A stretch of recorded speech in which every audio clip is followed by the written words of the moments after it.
Hi, welcome to my channel. My name is Moharet Jezebel Morgan Moon. Welcome to my channel. Today I will be doing a channeling Lucifer session, and we will ask Lucifer, His Highness, 6 questions. And I will have to talk a little bit louder because I've noticed that in my other Lucifer channeling videos, I really speak so softly that it's hard to hear my voice. So if you hear me speaking a little bit louder today, it's just so that you don't have to, you know, strain your ears to hear me talk. So I have my scrying ball here, and I have my tarot cards. These tarot cards that I'm shuffling now are the tarot cards that I use every Saturday for the Great Horned Grandfather King's message, and that is Lucifer. In my opinion, Lucifer is the same as many other names that he can be called. To me, Lucifer is one being, and he has several names, and he can change forms from female to masculine. So just to let you know that what I say on this video is what I have come to find as the truth. It doesn't necessarily have to be your truth. As Lucifer would say, you are welcome to find your own truth. So I already got the first card for the first question. So the first question I have for Lucifer, so let's just welcome Lucifer here. And I mean, if he was a real human being in my home, I would be hospitable and gracious and grateful for his presence. And I know that Lucifer is always with me. I know that Lucifer is the reason why I'm alive today.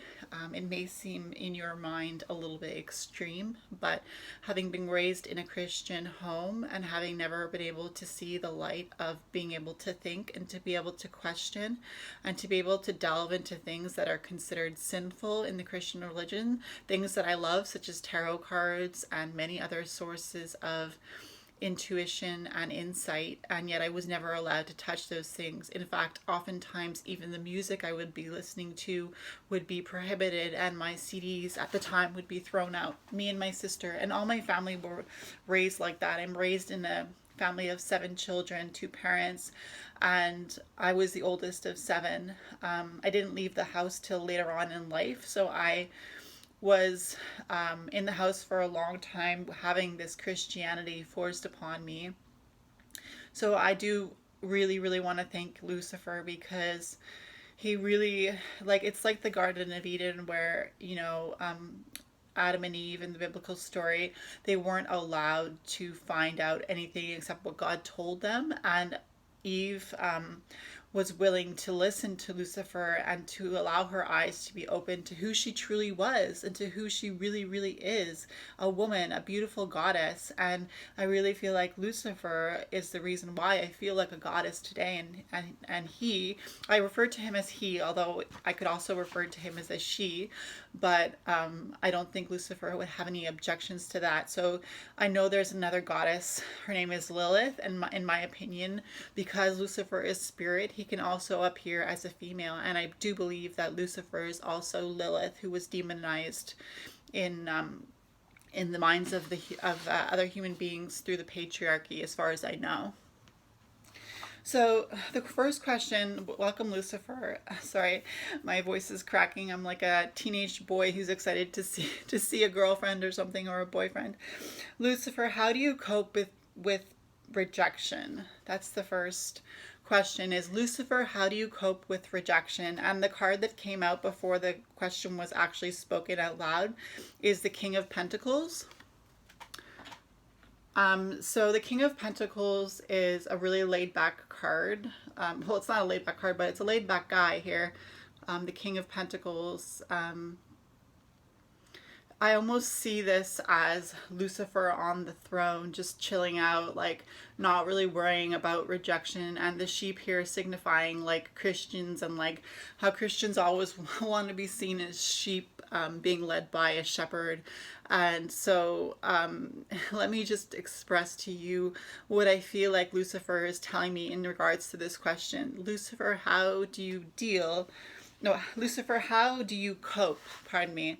Lucifer, how do you cope with rejection? Well, I'm grateful to be here. And you know how I feel about you, Mo. So, how do I cope with rejection? I cope with rejection quite easily because I have someone like you in my life. There are many people who consider themselves to be Luciferian or who worship me, Satan, Lucifer. You know a little bit more than you're letting on, Mo, but I don't have to cope with anything. I don't have to cope. That word is an ugly word, cope. It's almost like I can't accept something, and so I learn to accept it regardless of the fact that I don't want to accept it. So I don't cope with rejection, Mo. It's a kind question to ask me, but I really can't answer that question because I don't cope with anything. I am true to who I am, and you know that, and I know that. And so how do I deal with rejection might be a little bit of a better question, Mo, not to hurt your feelings.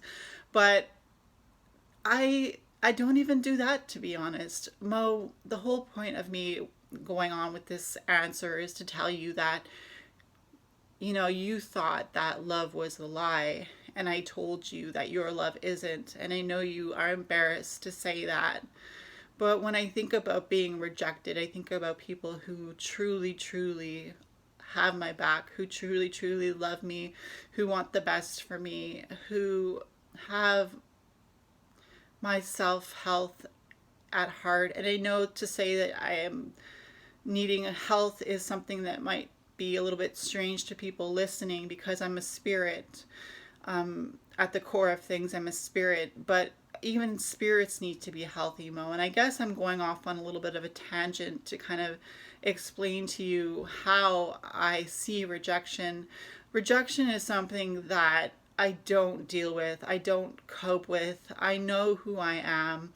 If people choose to reject me, and if your viewers feel like they have been rejected, toss it aside. If you're not meant for somebody, let it go.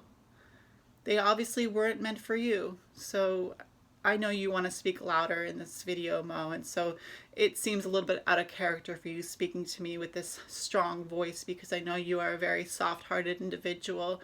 But the question really would be for me, Mo, how do you see rejection? I want to know, how do you see rejection? I'm turning the tables on you, Mo. Okay. I don't even feel rejection, to be honest. I don't know if I ever have felt rejection. I feel like rejection, I've gotten so evolved spiritually that I don't feel like rejection is even a word in my dictionary, to be honest, Lucifer. That's good. That's good, and that's how I feel too. And so let's get on to the second question, Mo. Okay, so the second question for those of you who are watching this video, Lucifer, how do you define mental health? And again, I'm speaking loud because I want you to be able to hear the question and to be able to understand the answer. So I'm shuffling my cards and we'll let Lucifer take a little break. I do have my scrying ball here, but I don't know if I'll use it. Okay, so Lucifer, how do you define mental health? The Emperor, 4. That's funny. Sorry, make sure you guys see it. There we go. So it's the Emperor.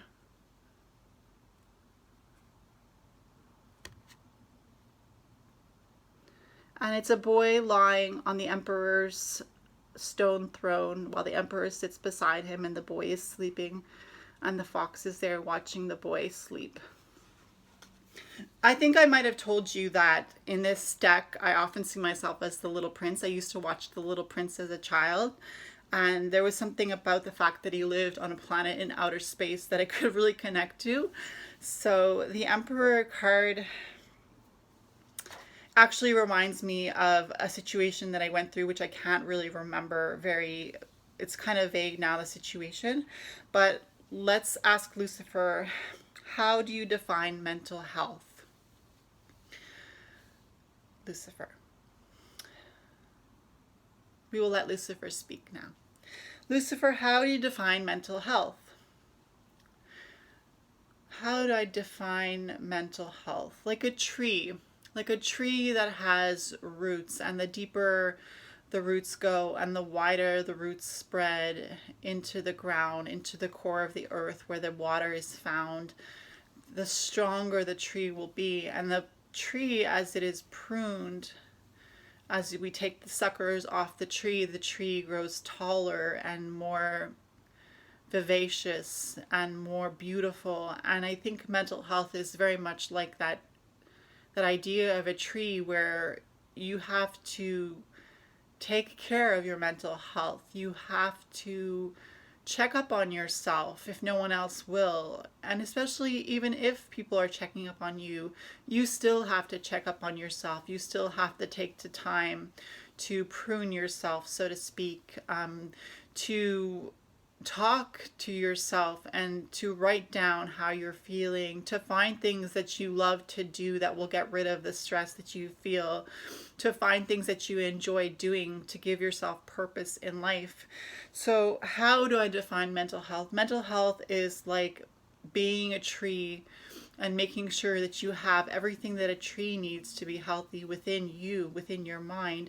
As you know, dendrites and axons that are connected to each other through electrical impulses within the mind very much look like trees, and that's where the electrical impulses travel in order to create thought and to create everything that your body does. And so, as above, so below, as within, so without, as the universe, so the soul. Thank you. I'm going to take out my scrying ball before we go on to the third question. I was guessing that this video might take about an hour, so hopefully you're enjoying it. I don't know what I'll see in the crystal ball, but let's see if I can find anything there. So Lucifer, what should I be seeing here? A fire. A fire burning brightly. It's almost like a bonfire. I see children sitting around a bonfire. I see singing. I see melody. I see excitement. I see sparks flying. I see marshmallows roasting.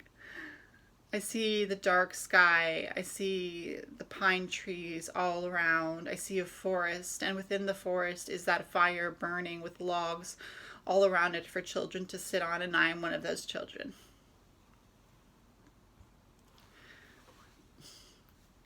Okay, thank you, Lucifer, for that memory. I really appreciate that. So let's talk a little louder. Lucifer, what is the spirit world like?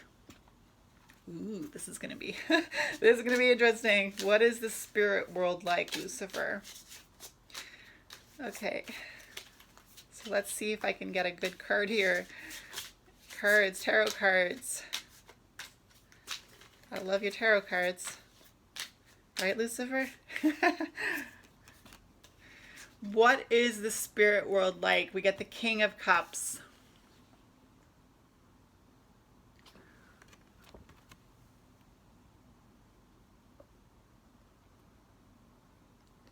Sorry, Lucifer.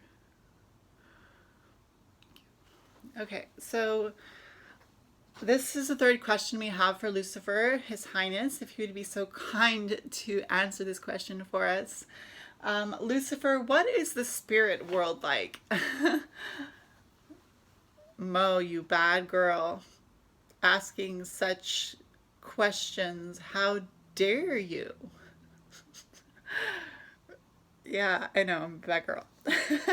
So we get the King of Cups, Lucifer, for what is the spirit world like? And I feel like I could almost answer that question myself. Should I? Sure. I think you know where I'm going with this, Mo.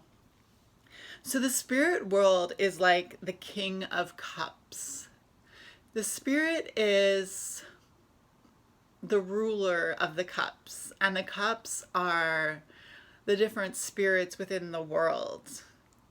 How's that? Let's let Lucifer answer. He's probably going to be more interesting. So, Lucifer, what is the spirit world like? Well, you're right. That was pretty boring. I know. Okay, so the spirit world is something that I'm not going to tell you about. It's something that I want you and your viewers to discover for themselves if they dare. So what does the King of Cups have to do with it? That was for me. That was for me. That the King of Cups was for me to give an answer, and Lucifer already answered. So thank you, Lucifer. So I'm going to keep shuffling my cards. Thank you, Lucifer, for being here. Thank you to my viewers. I know you might think that I'm making this up, this conversation, but if you do think that, I invite you to open up to the possibility that we can speak to spirits. And if you already know that we can speak to spirits, then you must be used to this kind of thing. I have a few other videos of Lucifer channeling and Lucifer discussions, and so you're welcome to go check those out. Remember to like, comment, and subscribe to my channel, Mo Moon. I don't always record Lucifer channeling videos. I usually do tarot readings, but pick a cards and stuff, but you're welcome to check them out. Whoop. Okay, so we got the card for the next question, and it's the Emperor again. So the next question is, for Lucifer, we have is, Lucifer, what happens when we die? And again, we got the Emperor card. It fell out. I love this card, though. It's so beautiful. It's like the Emperor resting and watching, resting on a rock, watching the boy while he sleeps, just making sure that he gets to sleep. So the question for you, Lucifer, my sweetheart, is what happens when we die? Okay, so Lucifer, what happens when we die? Mo,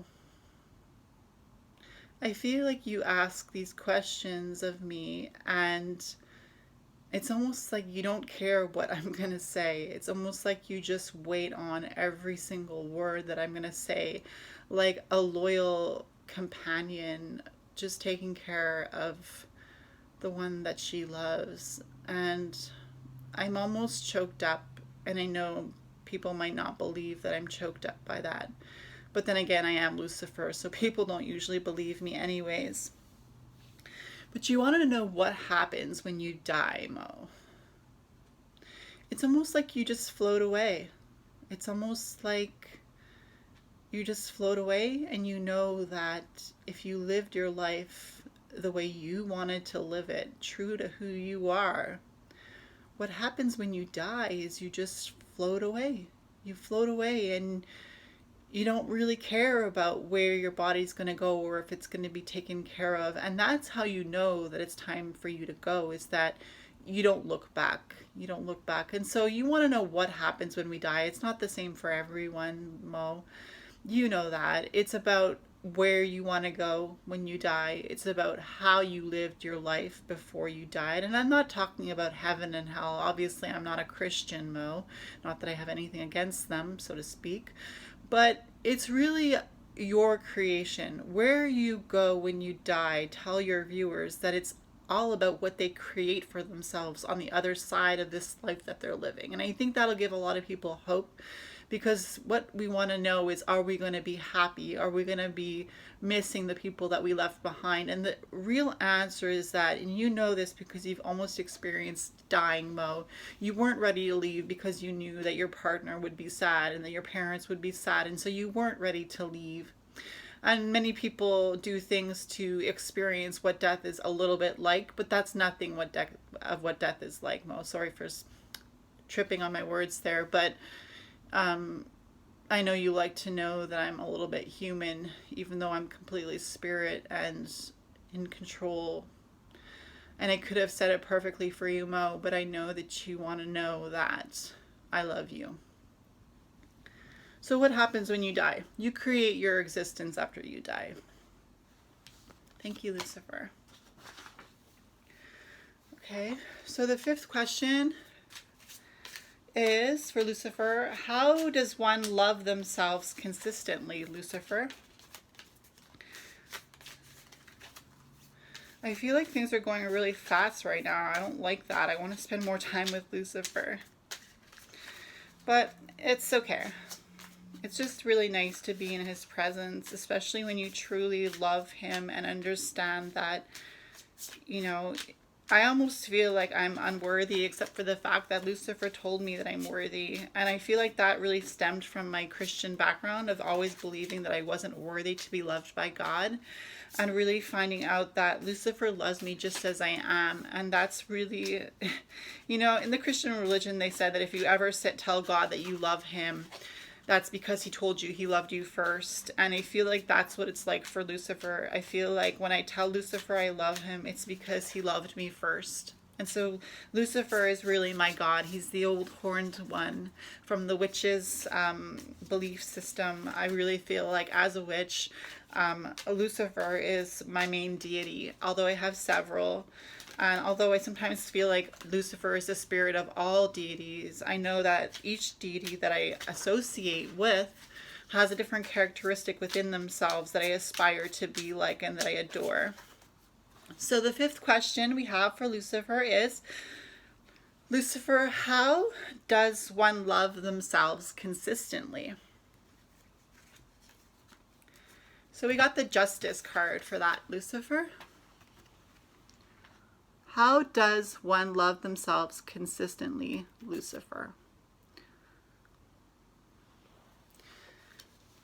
I feel like I know where this is going.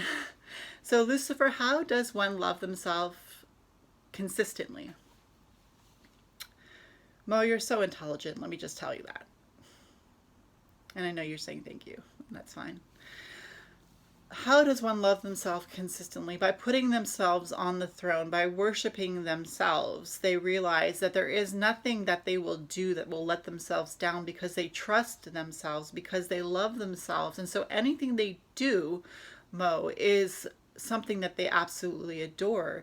You might think it's like narcissism, but it's not narcissism. It's just truly adoring yourself, truly worshiping yourself as the divine deity. And I know you were talking about how you love me in a way that you've never been loved before, and I love you in a way that I've never been loved before. And so it makes sense to us, and maybe it doesn't make sense to anyone else, but the fact of the matter is some of these answers won't make sense to anybody who's watching this video, and some people will get it.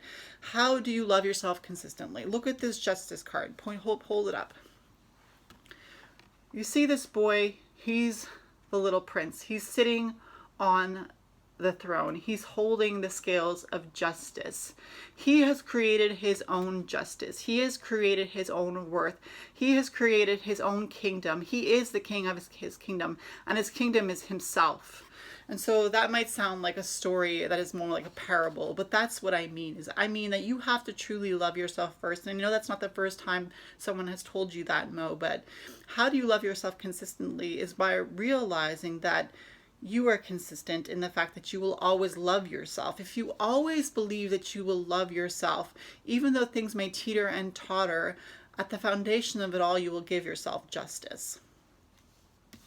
Thank you.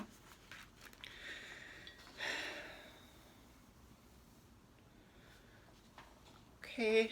All right. Well, it's not really as long as I wanted the video to be, but we are on the last question now. Thank you, Lucifer, for being here and for sharing your time with me. It's very valuable to have you spend time with me. And I know I sound like I'm acting when I say that, and that's why I don't want to say it. But sometimes things have to be said, right? So the last question we have for you, my dear Lucifer, is... This is a good one. Lucifer, what do you think about tarot? All right, Lucifer, what do you think about tarot? Ooh, Shiza. We got the Five of Pentacles. Sorry, Lucifer. The Five of Pentacles. The Five of Pentacles. Okay, but this is a nice Five of Pentacles. This isn't one about being left out in the cold. It's about working hard for what you need. And that's actually how you get out of the Five of Pentacles, is by working hard for what you need, by putting the effort into getting yourself out of a situation that you don't want to be in.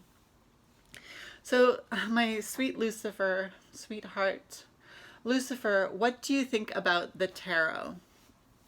With the Five of Pentacles as the answer. You're going to like this one, Mo. 1, 2, 3, 4, 5. Everybody get ahead. Everybody gonna jive. 3, 4, 5, 6, 7. Everyone gonna go. Everyone go to heaven. Oh my God, Lucifer. They're gonna think that I'm blaspheming, for crying out loud. They're gonna think that I disrespect you. Okay, well, Lucifer, what do you think about the tarot? Please answer me. I think the tarot is awesome. Just like you do, Mo. I think the tarot is a foundational tool to help people, just like you do, Mo. It's a way to delve into your shadow side. It's a way to heal yourself. It's a way to get in touch with your creative side, your artistic side. I think the tarot is a great medium, and I think that you do a good job using it. Thank you. Thank you, Lucifer. I don't know what that was all about before that, but let's just thank Lucifer for being here today. I almost want to bust out my crystal ball again and look into it, but let's just leave the shebang ending for Lucifer with his song that he did for us, right, Lucifer? I don't even know what you were talking about, to be honest. I don't know what you were talking about either. All right, well, so I guess that's it, guys and girls. I hope you enjoy this Lucifer channeling video. Let's thank Lucifer for being here. A little Lucifer statue. Thank you, Lucifer, for being here. Thank you that you always are here. And thank you that you are so amazing. And thank you for my viewers. And so mote it be, so mote it be, so mote it be. So I'll see you in my next video. Mo here. Bye.